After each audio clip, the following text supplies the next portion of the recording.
Hola a todos nuestros seguidores de Zona Psique. Hoy estamos en Diálogos de Zona Psique con un invitado bastante especial. Y bueno, como una breve introducción les digo que él es un psicólogo titulado por la UAM Xochimilco con medalla y diploma al mérito universitario. Tiene estudios de maestría en psicoanálisis, seminarios, diplomados y cursos en psicoanálisis, estudios de género y educación. Él tiene una amplia experiencia en atención a adolescentes y adultos. Es miembro del Lapsus de Toledo, España, mejor conocido como LATE, y también fue integrante del programa de atención psicológica de la UAM, en investigación y publicaciones sobre clínica psicoanalítica y estudios de género. Él es el psicólogo Mauro Cruz Martínez. Hola, Mauro. Hola, Carlos, muchas gracias por la invitación. Gracias a ti por estar acá con nosotros, y me da muchísimo gusto volver a conversar contigo. Digo, hemos estado presentes en LATE, en las reuniones, y pues a mí me gusta mucho particularmente cómo redactas los textos y cómo aterrizas todas estas ideas al psicoanálisis y cómo lo fundamentas, ¿no? Entonces, ¿qué te parece si hoy podemos charlar sobre la temática de esta cuestión de género y las nuevas sexualidades? Claro que sí. Sí, sí, fíjate que LATE es un muy buen espacio. Lapsus de Toledo, España es un muy buen espacio en que contamos, que participamos ambos y muchos otros colegas acá del país y de otras partes del mundo.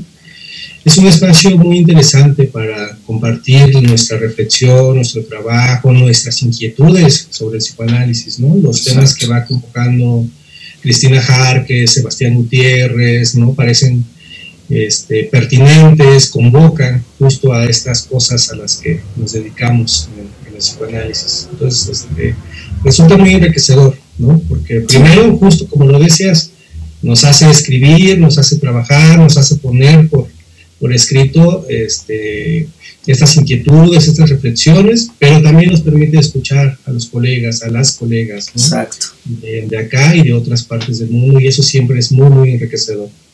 Sí, conocer la perspectiva de otro psicoanalista, ¿no? Es muy enriquecedor, y pues aquí el aporte de la doctora Cristina, ¿no? También.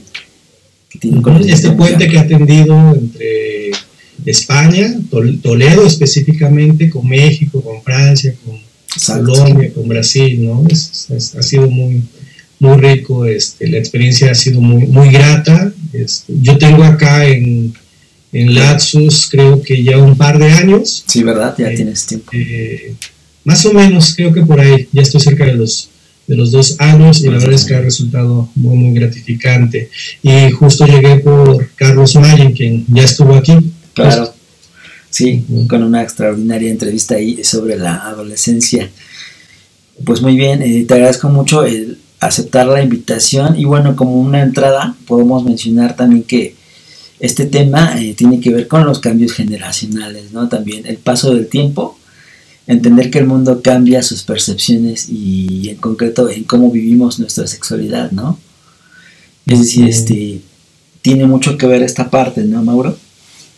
Sí, efectivamente, es que puede ser una larga historia, pero también tiene que ver con esto que dices, del tiempo en el que nos toca vivir, ¿no? De la demanda de los pacientes que llegan a la consulta, tanto privada como institucional, ¿no? Que tiene que ver mucho con la sexualidad, que ese es uno de los grandes temas del psicoanálisis, ¿no? Desde su origen, desde su nacimiento, el psicoanálisis se ha ocupado de esto, de la sexualidad. Exactamente. Y ahora, en estos tiempos actuales, en este mundo contemporáneo, está muy presente. Hay una gran demanda de mujeres, de hombres, de adolescentes, ¿no? Que justo están pensando o repensando sus identidades, su orientación, claro, ¿no? Y están buscando espacios donde sean hospitalarios con estas cuestiones que les causan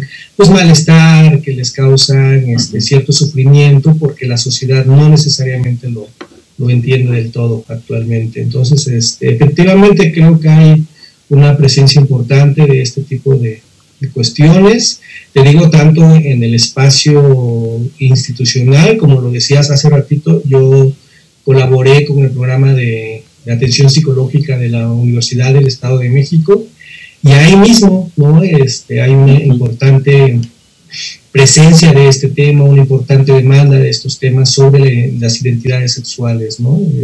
Claro. Y también en el espacio privado, ¿no? Eso es un tema que... En tu consulta. Que llega a la consulta y que requiere ser atendido, ¿no? Exacto. Y por el lado de la historia del psicoanálisis, pues es eso, la sexualidad de las mujeres y de los hombres siempre ha estado presente. Freud, ¿no?, formula diversas ideas, diversas hipótesis para entender esta idea de lo inconsciente, ¿no? ¿Cuál es la etiología de la histeria? Se preguntaba Freud en algún momento, ¿no? Y la histeria se pensaba como eso que tenía que ver con la herencia, ¿no? Esa degeneración de la mente, pero Freud se va formulando ideas sobre la sexualidad, ¿no? Y plantea la sexualidad como la etiología de las histerias. Y específicamente Carlos habla de esta sexualidad que es una sexualidad infantil, ¿no? Y polimorfa, perversa y polimorfa. Entonces ahí está el planteamiento. Para Freud la sexualidad en algún momento la conceptualiza como esto de que no es propio de la pubertad o de la vida adulta, ¿no? Sino que está presente desde la infancia, ¿no? Entonces, claro, ahí en esas primeras experiencias Freud va localizando como la génesis del malestar, de los síntomas, ¿no? de las personas, y es justo lo que aparece todavía, por supuesto, en esta época que nos toca vivir. Claro, y ahí el fundamento, pues básicamente es, como bien lo mencionas, Sigmund Freud con el desarrollo de las etapas psicosexuales, ¿no? Y básicamente, pues él nos dice que la sexualidad tiene que ver, obviamente, con la psique, pero a través también del cuerpo, ¿no? Entonces, ¿cómo referimos esta sexualidad en la identidad de género, en la elección, ¿no?, del rol, y también el cómo comportarnos socialmente, ¿no? Porque también influye mucho. Si te das cuenta, por ejemplo, aquellos que ya han elegido, ¿verdad? Por ejemplo, transexuales, ¿no?, homosexuales, a veces les cuesta trabajo dijéramos, mostrarse a la sociedad, pero dijéramos porque la sociedad no está preparada muchas veces para estos cambios, ¿no? Esta psicodinámica yo pienso que tiene mucho que ver también con la estructura familiar, ¿no? ¿O qué piensas ahí, Mauro? Sí, bueno, me haces pensar en dos cosas. Por ejemplo, en la época de Freud, en esta época victoriana, ¿no? Como llena de ciertas costumbres, ciertas tradiciones, ciertas ideas sobre la sexualidad, y por eso tan difícil aceptar la idea de una sexualidad infantil que iba planteando Freud, ¿no? Parecía un poco escandaloso su planteamiento de este trabajo de 3 ensayos sobre teoría sexual, ¿no?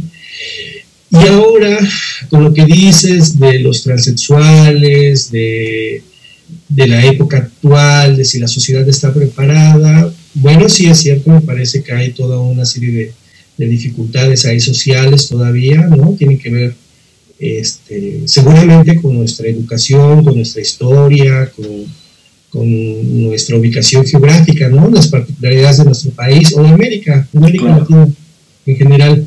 Pero también pienso en este debate que se ha abierto con los estudios de género.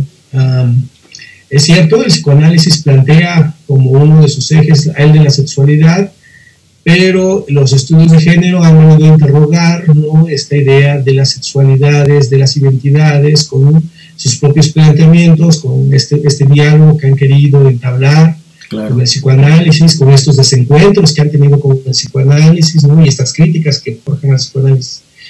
Pienso específicamente, Carlos, en las cuestiones de género, por ejemplo, ¿no? Los estudios de género indican que antes de la orientación sexual, ¿no? De que alguien quede orientado hacia la heterosexualidad, hacia la homosexualidad, hacia la bisexualidad, u otras, ya están asumidos en una cuestión de género, ¿no? Eso es lo que plantea un poco los estudios de género, los feminismos, ¿no? Claro. Previamente ya alguien se identifica como niño, como niña y sabe que pertenece a estas categorías de hombre y de mujer, que sería distinto, ¿no? De si en algún tiempo querrá asumirse erótica y amorosamente con un hombre, con una mujer, ¿no? Con un transexual, ¿no? Entonces, el diálogo es interesante entre el psicoanálisis y los estudios de género, y hay mucho que aportar y mucho que pensar todavía. Claro.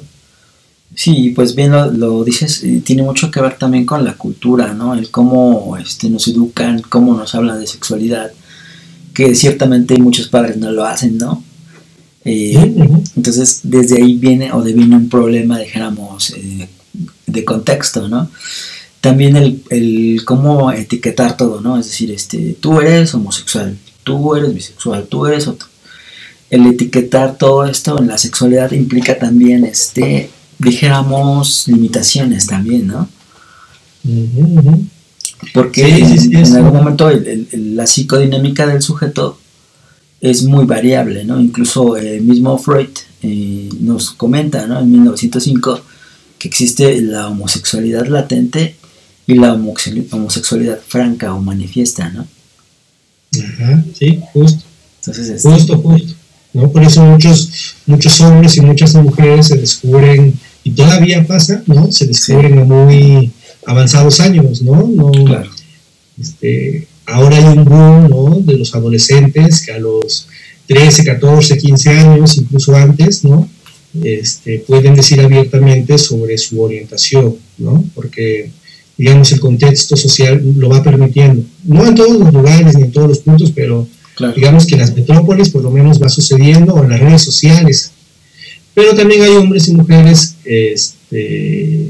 yo lo veo en la consulta, lo registro en la consulta, que ya después de los 30 años, de los 40 años, ¿no?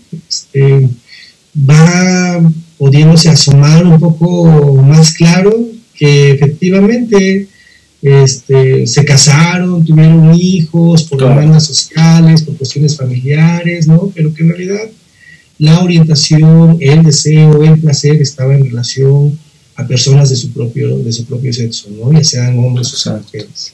¿Y a qué crees que se deba esta cuestión? Digo, porque manifestaron o desarrollaron una vida, ¿no? Dijéramos heterosexual, ¿no? Heteronormativa. Pero ¿a qué crees que se deba eso? ¿Hubo algún deseo ahí frustrado o algo? Por lo menos pienso en las cuestiones familiares y sociales de donde vienen estos sujetos de los que te comento, ¿no? Claro. De lugares donde la educación es mucho más rígida, donde no estaba permitido hablar de esto, donde no se podía hablar de esto, donde no asomaba ninguna luz ahí que dijera, bueno, existe esa otra cosa, y cómo nombrarla, ¿no? A lo mejor son personas que vienen de lugares donde la palabra homosexual, la palabra transexual, las diversidades sexuales no se asomaban por las razones sociales y geográficas en las que vivían. Claro. Pienso en eso, pero también pienso en la... Fíjate, no había reparado en esto, pero pienso, por ejemplo, en la estructuración psíquica. Por lo menos de los casos que yo tengo presentes, ahora estaría pensando pues en esta cuestión de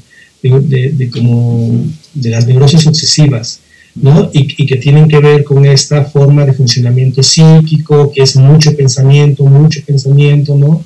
Darle vueltas una y otra vez al asunto. Sí, exactamente. Y justo creo que tiene que ver también con eso, con la organización, el funcionamiento psíquico de las personas, ¿no? En cómo fueron divinizados, en cómo fueron organizados, en cómo responden a su deseo, y que se manifiesta un poco, quizá no sea la mejor palabra, pero digámoslo así por ahora, ¿no? Un poco tarde, por la cuestión de la edad, ¿no? Claro. Cuando ya han forjado esto que dices, ¿no? Una vida heteronormada. Exacto. Y se asoma algo después de los 30, después de los 40 años, pero finalmente se asoma, que eso es importante también, ¿no? Que es válido, ¿no? También, digamos, en el transcurso de la vida, pues, como dice el mismo Freud, ¿no? Siempre hay contenidos latentes, ¿no? Estos contenidos inconscientes que están ahí de forma constante, ¿no? Y también siento que indudablemente la religión atañe y estos casos, ¿no? El de estas normas, ¿no? De tú tienes que ser así porque es pecado ser opuesto, ¿no? Y es algo que en América Latina influye mucho. ¿Estás de acuerdo? Sí, totalmente, ¿no? Y más en nuestra cultura. Nuestra cultura, ¿no? Claro. Una cultura totalmente católica, en su mayoría más bien, ¿no? Católica, guadalupanos, ¿no? Con fiestas patronales, ¿no? Exacto. Donde la vida religiosa tiene mucha presencia y se manifiesta en esto que dices, ¿no? En estas prohibiciones, en estas cosas que no necesariamente lo dice la Biblia, pero esta es la transmisión que se hace de la Biblia, ¿no? De cosas de pecado, de cosas, ¿no? Que tienen que ver con el infierno, que tienen que ver con las prohibiciones de Dios, ¿no? Que ya de inicio la religión observa en el cuerpo el pecado, ¿no? Lo refiere ahí muchísimo, sobre todo en el caso de la mujer, pues también, ¿no? Que ahí se encuentran, que es un tema bastante extenso también, pero se encuentra mucho observado la culpa, ¿no? O el pecado a través del cuerpo femenino. Sí, ¿no? Tú sabes de estas fuertes acusaciones, de estos fuertes castigos al adulterio, ¿no? De las mujeres, ¿no? Claro. Está muy mal visto y eso conecta, por ejemplo, con esto que se denuncia de una cultura patriarcal, de una cultura machista, ¿no?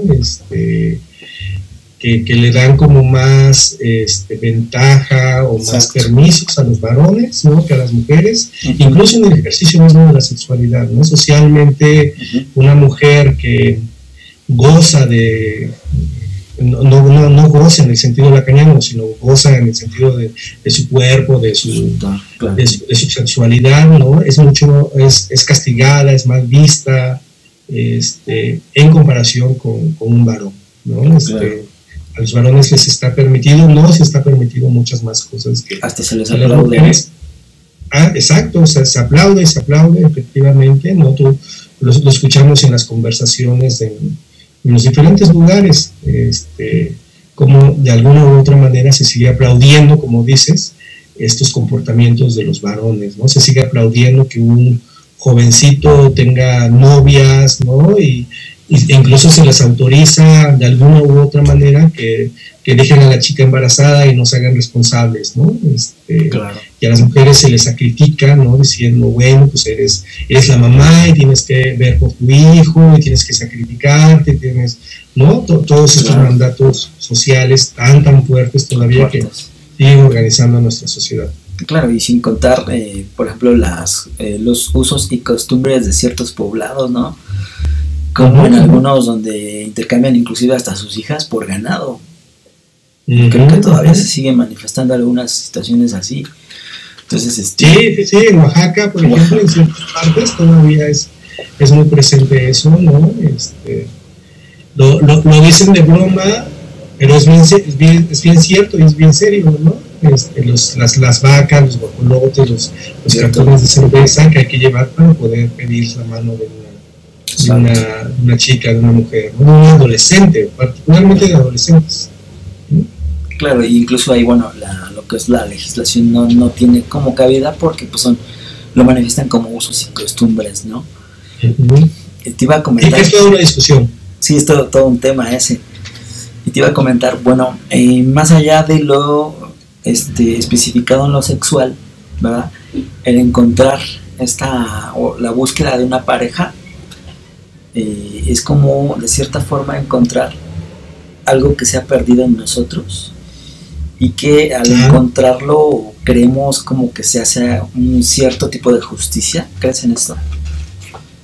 Ese es también otro de los grandes temas de los que se ocupa el psicoanálisis. No solo el psicoanálisis, pero el psicoanálisis, digamos, tiene una fuerte tradición en esto, ¿no? En esta lectura, por ejemplo, lacaniana de Platón, ¿no? Y de estos filósofos que hablaban de la separación de esta figura mitológica, ¿no? En dos mitades y que ahora se buscan, ¿no? Y hablamos todo el tiempo, porque lo vemos y lo escuchamos todo el tiempo, sobre la necesidad de la pareja, del amor perfecto, de eso que te va a complementar o completar en su totalidad, ¿no? Claro. ¿No? Y encontramos una y otra vez en la consulta que mucho tiene que ver justo con esto, con las excepciones amorosas, los divorcios, las separaciones, ¿no? Porque estos ideales se caen, estas idealizaciones que hacemos del otro, de esa mujer o de ese hombre que va a venir a completarnos, pues terminan por caerse, ¿no? Y a veces es muy doloroso, muy desgarrante estas situaciones, estas experiencias, y llegan a la consulta como para pensar qué es lo que pasó ahí, ¿no? Y vale mucho la pena también pues tratarlo, porque efectivamente cómo podemos estar con los otros, ¿no? Con ese hombre o con esa mujer, sin estar sumergidos en estos ideales de amor romántico, de amor perfecto, de la media naranja que viene a complementarme, ¿no? ¿Cómo podemos vivir así, pues, ¿no? Sin tener que estar llevados solamente por estos ideales? Hay otra forma en que podríamos relacionarnos con esos hombres, con esas mujeres, ¿no? Con esos otros que... Sí, es que hay tantas forma de pareja, ¿no? Es como, vale mucho la pena pensar eso en cada situación en particular. Claro, y como bien dices, pues los ideales manejan mucha fuerza psíquica, ¿no? Es decir, controlan gran parte de lo que es el sujeto. Es decir, un conjunto de ideas con las cuales fueron creándose estos conceptos, ¿no? Por ejemplo, el amor. Cada quien tiene un concepto de amor, a veces bien distinto, ¿no? Y el mito en general es que el amor todo lo soporta, ¿no? El que todo lo puede, ¿no? Que es un gran mito, ¿no? Esa parte. Sí. Y justo es lo que cuestionan los feminismos, ¿no? Claro. Que el amor no tiene que soportar así, ¿no? Exacto. Mujeres violentadas, mujeres golpeadas, mujeres maltratadas, mujeres no sometidas, ¿no? Y que lo aguantaron mucho justo en aras de estos ideales de amor, y ahora es lo que se interrogan, ¿no? Lo que interrogan. No tiene por qué ser así, ¿no? Tendría que ser de otra forma, ¿no? Ahí también está el reclamo de estos movimientos, ya sea que pertenezcan o no a los movimientos feministas, ¿no? Pero creo que las mujeres en general cuestionan y se están cuestionando esto y lo quieren pensar, ¿no? Y tiene muchos costos, Carlos, para una persona, ¿no? El asumir que ese otro no es como lo habían imaginado, que la relación no era como la habían idealizado, ¿no? Y hacer esos cambios psíquicos, objetivos, tiene costos, implica mucho trabajo, pero es una apuesta que están haciendo y que me parece importante, ¿no? Y no solo las mujeres, también los hombres tenemos que enfrentar eso, ¿no? De cómo relacionarnos. Claro, porque bien sabes que la cuestión idílica del ideal, pues no tiene, dijéramos, el ideal lo único que hace es desgastar la energía psíquica, ¿no? Porque no, precisamente no es real. Entonces, dijéramos, en este contexto, incluso hasta la cultura ha permeado en esto, ¿no? El creer que el romance, el romanticismo, todo esto tiene que ser, ¿no? En algún momento de nuestra vida. Y como que tenemos que buscarlo insaciablemente, ¿no? Sí. Que de hecho ya se acerca el 14 de febrero y ahí es donde el boom, ¿no? Justo. Este desgaste que dices, ¿no? Conduce a síntomas, ¿no? Claro. La gente enferma, se deprime, se siente triste, se siente ansiosa por estas situaciones de pareja, de separación, de rupturas amorosas, ¿no? Porque encontraron que pues que ese otro es radicalmente distinto, que piensa distinto, que ejecuta sus decisiones sin consultarle, sin decirle, ¿no? Que termina enamorándose de alguien más o teniendo una relación sexual con alguien más, ¿no? Y las infidelidades, pues sí, eso también deprime a las personas, ¿no? ¿Qué es esto? Y esto que dices del 14 de febrero, sí. Fíjate que estaba leyendo hace 2-3 días esto de que estas aplicaciones de ligue, estas apps de ligue, ¿no? Hay una que se llama Grindr y leía que México ocupa, no recuerdo ahora si decía que el primer lugar, pero uno de los primeros lugares, ¿no? En utilizarlas, ¿no? Donde la gente, es llamativo, pues, ¿no? Cómo la gente está sumergida en estas aplicaciones, buscando esos encuentros casuales, pero también amorosos. Claro. ¿No? Sí. Y es donde te das cuenta, qué es lo que realmente se busca, ¿no? Muchos buscan el ideal, otros lo físico, otros, ¿no? Lo más, dijéramos, a veces la amistad, ¿no? Pero bueno, más allá de esto, las redes sociales pues sí han dado una característica muy especial a la era moderna, en la cual pues nos escondemos ciertamente de lo social realmente, ¿no? Y de cierta forma también mostramos una parte, dijéramos, como oculta, ¿no? Es decir, que a veces nos mostramos tal como somos ahí, ¿no? Porque socialmente no podemos, ¿no? Sí, claro, permite fabricar una imagen ideal de ti. Idealista, exactamente. ¿No? Claro. Yo te decía hace rato de estos hombres y mujeres que llegan a la consulta y que, digamos, de una manera tardía pueden hablar sobre su sexualidad, sobre sus deseos. Pero también observo en los adolescentes que es mucho más frecuente, ya casi nadie de hecho de ellos me dice que se conocieron en alguna fiesta, en alguna reunión, ¿no? La mayoría conoce a sus parejas, o a sus relaciones, a sus ligues, ¿no? O como le digan, ¿no? Que hasta se apropian del lenguaje de otras maneras, ¿no? Sí. Y los conocen en estas aplicaciones, ¿no? En Grindr, en Tinder, en estas de Facebook parejas, ¿no? En Instagram, ¿no? Ahí se van conociendo, ahí van entablando las primeras conversaciones, charlas, y algunas pues tienen un mejor futuro y se conocen y se desarrollan una relación, y otras pues no, solo se quedan en eso, ¿no? Y que conocieron a uno y a otra y a otra y a otro, ¿no? Y no pasa más, pues, ¿no? Que ya dependen de muchos factores y sobre todo pues de las personalidades, ¿no? Porque la tecnología ayuda en un inicio, pero lo demás ya es de la pareja, ¿no? Y sí. Vaya, aquí, bueno, lo de las redes sociales también imprime mucho en la sexualidad, el cibersexo, claro. La venta de imágenes eróticas, los grupos fetiches, grupos de parafilias, intercambio de parejas, todo esto, la sexualidad se extiende todavía más, ¿no? Sí, bueno, es que me haces pensar en varias cosas.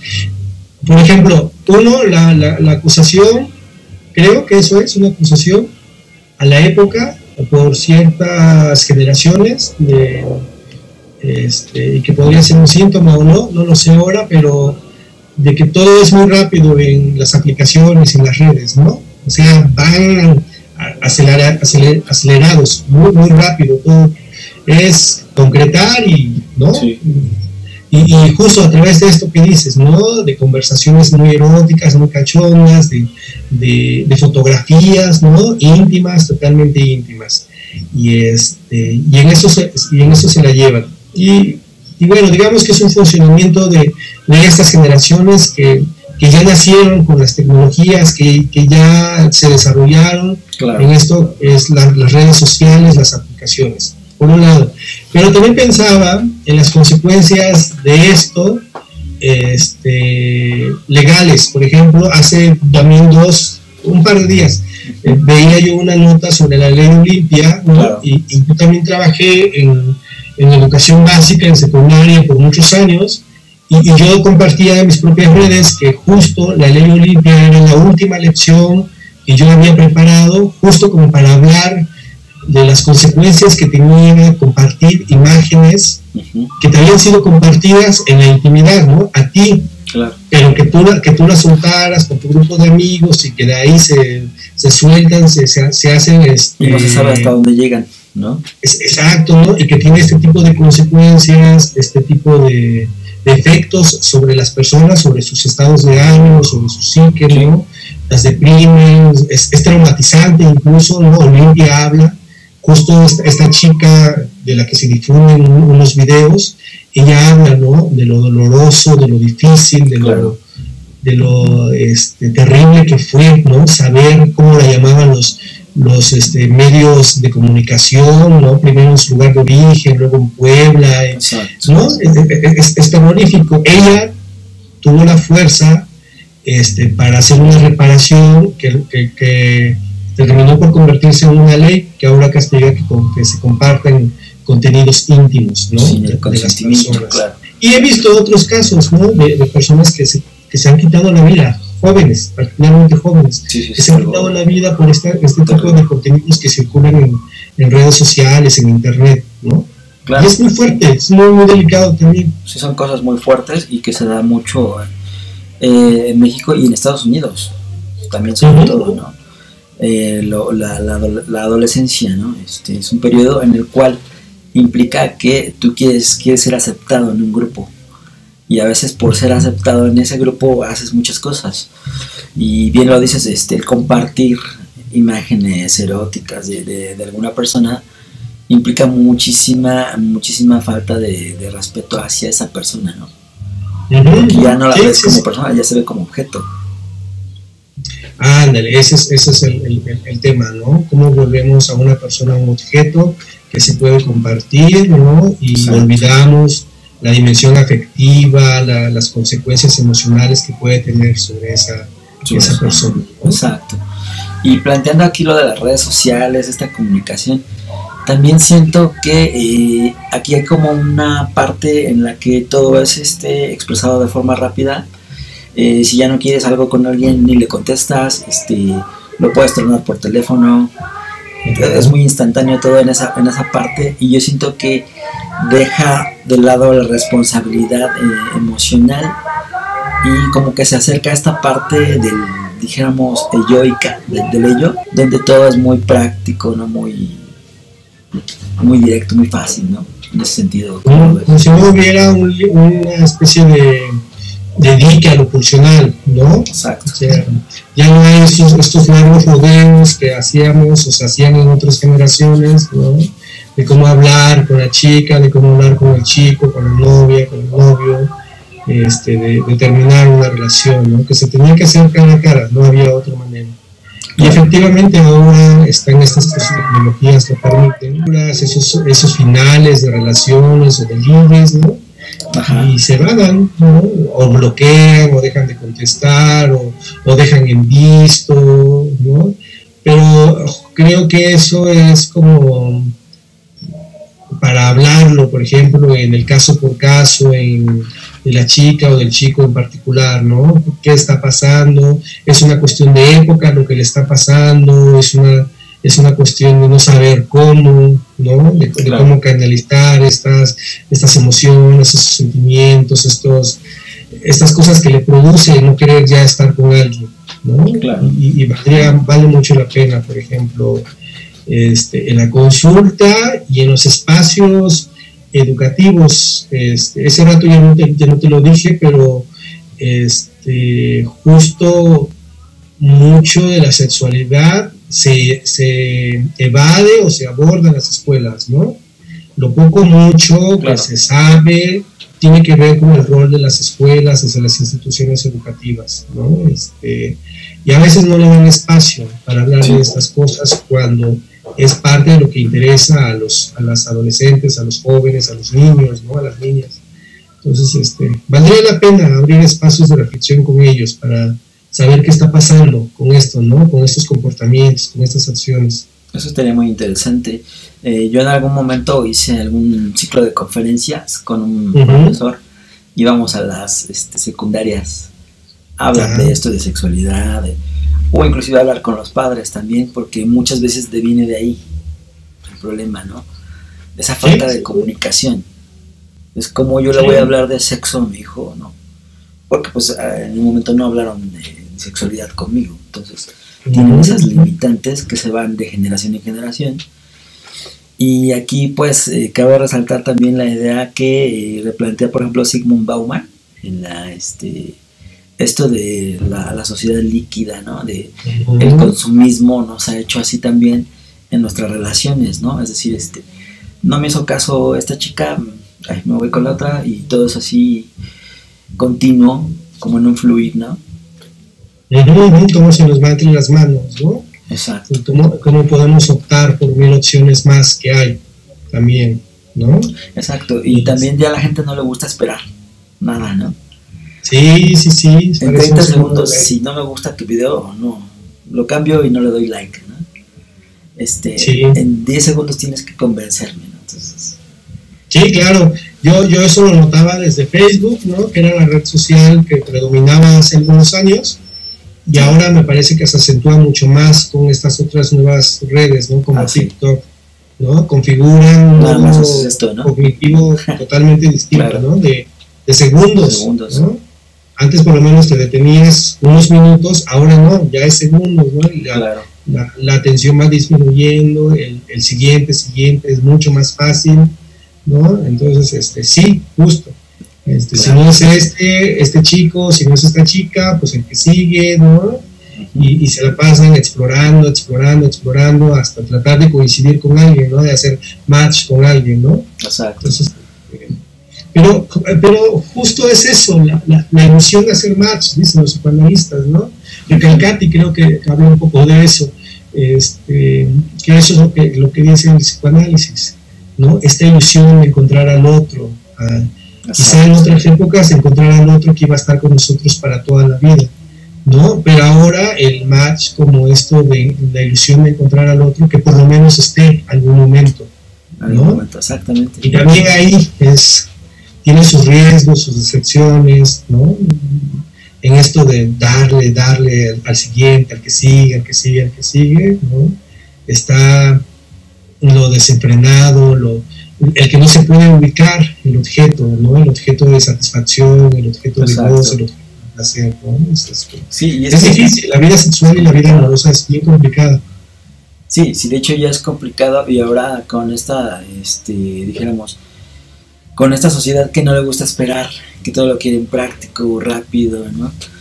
Y en el amor, bien fundamentado, pues se tiene que construir, y en esa construcción implica tiempo, dedicación, ¿no? Sí. Y eso es a lo que se dedica el psicoanálisis, dice Kristeva, ¿no? Julia Kristeva, una psicoanalista, ¿no? En realidad ella plantea que en la consulta pues nos dedicamos a escuchar esas historias de amor, ¿no? Claro. Eso es de lo que hablamos en gran medida con las personas que vienen a nuestros consultorios. Sí, es muy cierto. Sobre estos trayectos amorosos. Sí, es muy cierto. La mayoría de las personas que asisten a consulta es por o relacionado con emociones vinculadas a la relación de pareja, ¿no? O a la falta de todo esto. Sí, ya sea que se estén separando, ya sea que se estén terminando la relación, o la imposibilidad de formar una relación, ¿no? Como les cuesta a algunas personas conocer a alguien, entablar un noviazgo, ¿no? O hacer que el noviazgo dure un poco más, ¿no? O que sea más satisfactorio sexualmente, ¿no? Esas cosas son de las que las personas vienen a hablar acá en los consultorios. Exacto. ¿No? Y me parece importante que los consultorios, los psicoanalistas, dediquen tiempo a esto, porque si no, ¿dónde más se habla? ¿No? ¿Sí? O sea, ¿cuáles son los espacios destinados a eso? O sea, el mundo en el que vivimos demanda que trabajemos, que seamos eficientes, que seamos innovadores, ¿no? que todo el tiempo estemos aportando nuevas ideas, y no da espacio a estas crisis personales, a estas cuestiones amorosas, ¿no? Le va borrando, le va quitando espacios, y entonces nuestros consultorios se siguen conservando como lugares donde estos temas son importantes, ¿no? Y tienen toda la cabida. Claro, porque también ocupan mucho de la energía psíquica del sujeto, ¿no? Entonces, en extensión o dijéramos exageración de ocupar esa energía psicológica, hay un desequilibrio.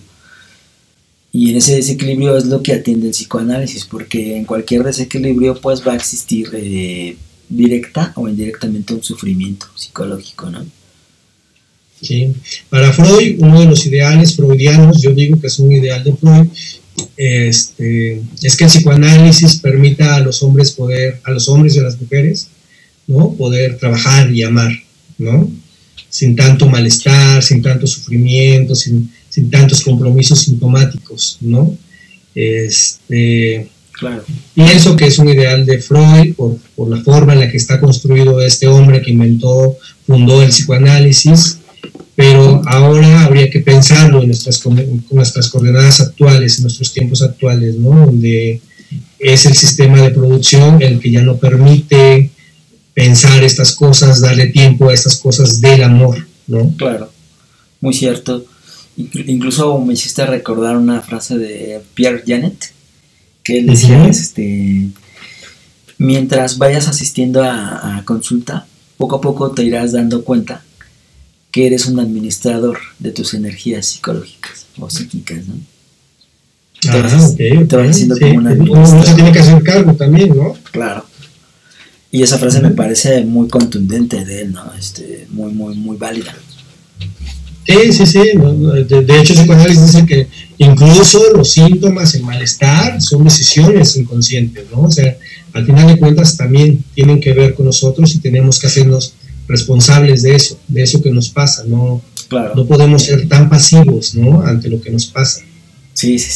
Que inclusive hay un meme, ¿no? Que dice, ya a la edad, ya a tu edad, ya no es culpa de los padres, ¿no? Ya asiste a terapia. Ok, sí, ¿no? Hay que hacernos cargo en algún momento. Exactamente. Los niños se hacen cargo de sus juegos. Ajá. Los adolescentes se hacen cargo, ¿no? De sus relaciones. Y conforme se va creciendo hay que ir haciendo los cargos, ¿no? De las cosas básicas de la vida, ¿no? De la alimentación, de la supervivencia y de las cosas que son emocionales, que son afectivas, que son de la vida amorosa, ¿no? Claro, y en esa hacerse cargo también implica qué tanto afecta mis decisiones a las emociones de mi pareja. Ya. Bueno, y lo que entiendo, Carlos, es que ahora se habla de responsabilidad afectiva. Ajá. ¿No? Claro. Y es cierto, tampoco podemos omitir que nuestras acciones, nuestro actuar, nuestras decisiones no tengan que ver o no terminen por afectar a esas otras personas, ¿no? Con las que nos relacionamos. Sí es cierto, me parece que es una demanda válida, pero también es importante reconocer que, como decíamos hace un ratito, también cada uno tiene que hacerse responsable, ¿no? de sí mismo con su propia red, digamos, familiar o de amistades, ¿no? Pero también es cierto, el reconocimiento del otro, de cómo afectamos al otro, es cierto, y también tenemos que asumirlo, ¿no? Sí, que lo que hacemos o dejamos de hacer, nuestras omisiones o lo que hacemos intencionalmente, termina por tener efectos sobre los demás, ¿no? Claro, y una de esas cuestiones es asistir a terapia en pareja, ¿no? Que es algo que no se hace en México casi, por muchos mitos, muchas cuestiones, inclusive hasta inconscientes, como de resistencia, ¿no? Yo veo ahí. Ahí la verdad es que no te sabría decir muy bien.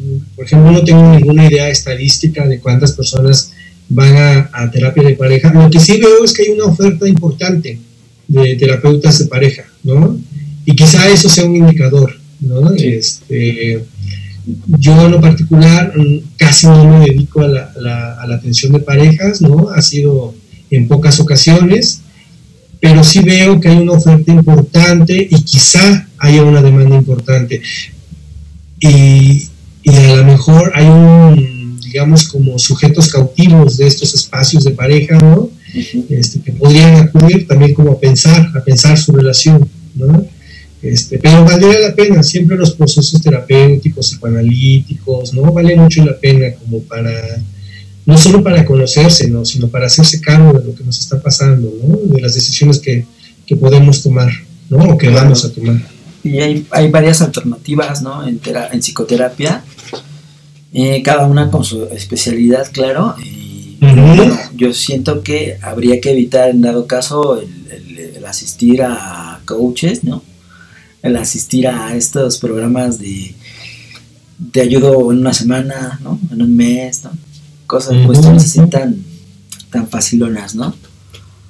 Sí, fíjate que eso, ahí sí tengo mucho más experiencia, porque muchas personas que vienen a la consulta han pasado por estos procesos, ¿no? Ajá. Y son procesos agresivos, ¿no? Coercitivos, ¿no? De casi de lavado de cerebro, ¿no? Es delicado, claro, porque aparte, digamos, en términos legales, quizá, ¿no? En términos de lo que le correspondería a las autoridades de salud, no está regulado, ¿no? Sí, y vale mucho la pena pensar estos lugares, estas ofertas que se hacen, ¿no? Por lo menos de las experiencias que yo conozco, porque te digo que vienen acá a la consulta y de algunos conocidos, conocidas, son muy agresivos, ¿no? Faltos de ética, incluso diría, ¿no? Como no respetando el dolor, no reconociendo, ¿no? Como implantando ideas, ¿no? La sugestión a todo lo que da, claro, el lavado de cerebro a todo lo que da, ¿no? Y nos hacen responsables del sujeto en cuestión, del paciente, ¿no? Que eso es algo que sí se hace con un profesional. En este caso, los que nos dedicamos profesionalmente a esto, implica que nos estamos haciendo cargo de ese paciente, ¿no? Sí. El proceso psicoanalítico es muy particular porque hay un esfuerzo de cada quien, de cada analista, por escuchar, ¿no? Lo que está pasando con esa persona que le consulta, por esa historia tan particular, ¿no? Por una posición ética que no se traduzca en consejos, en recomendaciones, ¿no? En soluciones rápidas, ¿no? Sino en lograr que los sujetos escuchen lo que dicen, asuman sus decisiones. Me parece que es un proceso que respeta el dolor, lo escucha y respeta el dolor de las personas que consultan, ¿no? Y no implantamos ideas, ¿no? De, es por esto que te está pasando, ¿no? Como ya prefabricada la idea, ¿no? Que me parece que es lo que hace el coaching, ¿no? Que no, pues como no escucha, sino va con una dinámica ya muy preestablecida, pues termina diciéndole una serie de cosas que no corresponden con la historia de esas personas que están ahí. Y tienen, ¿no?, un discurso para todos, ¿no? Tienen un totalmente sugestivo. Es como leer un libro de autoayuda, ¿no? Un poco, ¿no? Pero pues por lo menos los libros de autoayuda quizá no portan esta agresividad, ¿no? Esto de mantenernos despiertos cantidades de horas, claro, ¿no? Este desgaste funcional, escribe, ¿no? No, es muy, muy delicada este tipo de intervenciones, que no son profesionales, en el sentido de que en México no existen formaciones, ¿no? Así, avaladas por las universidades, ni con licencias por parte del gobierno. Pero lo peor de todo es que, bueno, la noticia es que la SEP está validando ciertamente algunas cuestiones de coaching, que es lo preocupante, porque desvaloriza un poco el profesionalismo de los que sí estudiamos 4 o 5 años, ¿no?, de carrera. Sí. Y por ejemplo, estudiar una carrera, por ejemplo, para el psicoanálisis no es solo un paso, ¿no? Porque requiere mucho más trabajo, claro, ¿no? Ya sea en seminarios, en espacios de formación, en maestrías, en doctorados, que hay toda una discusión sobre eso, pues, pero el punto es que los que se dedican al psicoanálisis, los que nos dedicamos al psicoanálisis, hacemos un trabajo de mucho mayor alcance, ¿no? No solo nos quedamos con la licenciatura, sino estamos inmiscuidos en diversos continuamente, espacios, ¿no? Sí. Pues muy bien, nada más como para cerrar, ¿verdad?, la idea general del tema, de la temática. me gustaría que aportaras unas conclusiones, unas palabras finales. De mi parte ha sido muy enriquecedor esta entrevista, y comentarte que, pues bueno, de entrada, pues sí observo, por ejemplo, en estas generaciones mucho como la cultura de la imagen, en que todo es imagen, y ya viste tal serie, ya viste esto, ya viste lo otro, y cómo me veo con este outfit, ¿no? Y puras fotos, selfies. ¿Tú qué piensas de esto? Ya. Y aparte muestra lo frágil que es el narcisismo, ¿no? Eso que dices, ¿sí? ¿no? Esta exacerbación de la imagen, esta exacerbación de lugares a los que van a comer, o los lugares a los que van a viajar. No diría que es una generalidad, pero me parece que sí es un aviso de la fragilidad de nuestro narcisismo, ¿no? Claro. Queremos recubrirnos de una serie de cosas, de una serie de brillos, de adornos. Pero, por ejemplo, digamos, si acudimos a figuras públicas, las nuevas figuras públicas dicen que en el momento en que se terminan, se apagan las luces y las cámaras y quedan en la intimidad de sus espacios, ¿no? Vienen estas sensaciones de vacío, ¿no? De soledad, sí. Bueno, porque estaban recubiertos, ¿no? Exacto. Estaban totalmente recubiertos. Entonces, sí, creo que la imagen ahora se promueve mucho. Una querida amiga, Mariela Flores, nos decía que se promueve la imagen en contra de la palabra, ¿no? No hay lugar para la palabra, dice ella, ¿no? Es cultura de la imagen. Sí, ¿no? Sí. Hay que también darle espacio a la palabra, y eso es a lo que nos dedicamos los psicoanalistas, ¿no? Hablar de las historias muy, muy personales de las... Y a darle voz a quien no ha sido escuchado, ¿no? Esa parte importante. Justo, ¿no? Que pueden hacer un poco de su propia autoría en la medida de lo posible, ¿no? Claro, porque pues estamos hechos por otros, eso también hay que reconocerlos, ¿no? Exacto. Por una cultura, por una familia, por los amigos, o sea, estamos sostenidos por nosotros, pero entre todos esos otros podemos decir algo de nosotros mismos. Exacto. Muy bien, yo quería leer una parte de dijéramos un fragmento aquí de Fernando Pessoa. Ajá. Que me gusta mucho y que tiene que ver con este tema de la cultura de la imagen, ¿no? De cómo el narcisismo se expande, ¿no? Y bueno, dice así: siempre me ha preocupado en esas horas casuales de desprendimiento, en que tomamos conciencia de nosotros mismos como individuos que somos otros para los otros. Imaginarme la figura que haré físicamente y hasta moralmente para aquellos que me contemplan y me hablan todos los días o de manera accidental. Estamos todos acostumbrados a considerarnos como primordialmente realidades mentales y a considerar a los otros como directamente realidades físicas. Vagamente nos consideramos como personas físicas destinadas a la mirada ajena. Vagamente consideramos a los otros como realidades mentales, pero solo en el amor o en los conflictos tomamos verdadera conciencia de lo que los otros tienen sobre todo alma, como nosotros la tenemos para nosotros mismos. Uh-huh. Esa parte me gusta mucho porque habla de este entramado, ¿no?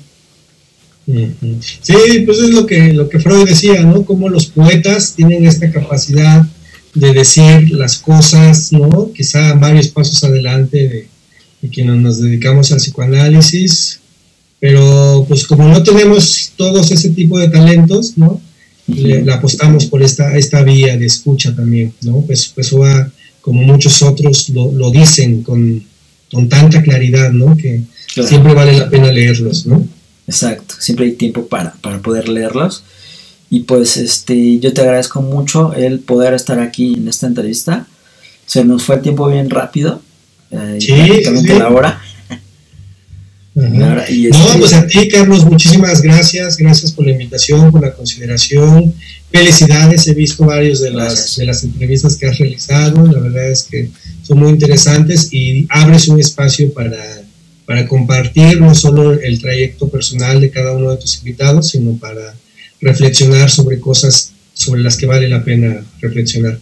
Felicidades, Carlos, y muchas gracias. Gracias, Mauro, y espero volverte a ver en otra ocasión. Este es tu espacio y pues cuando gustes. Gracias a ti, que tengas buen día. Gracias, nos vemos. Cuídate mucho. Bye.